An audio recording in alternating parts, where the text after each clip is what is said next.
فضيلة الشيخ محمد بن صالح العثيمين، السلام عليكم ورحمة الله وبركاته. وعليكم السلام ورحمة الله وبركاته. ما حكم صلاة التوبة وما صحة الدليل الذي ورد في ذلك؟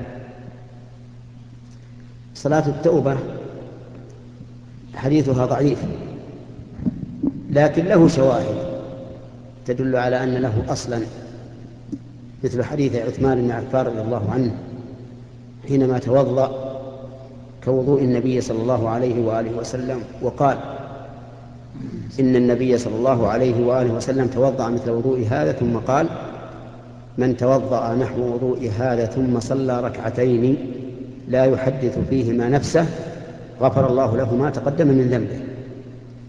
فهذا الحديث شاهد يدل على أن الإنسان إذا توضأ فأسبغ الوضوء ثم صلى ركعتين فإنه يغفر له ما سبق من ذنبه. نعم. لا، ما تسمى التوبة، تسمى سنة الوضوء، لكن تحصل بها التوبة.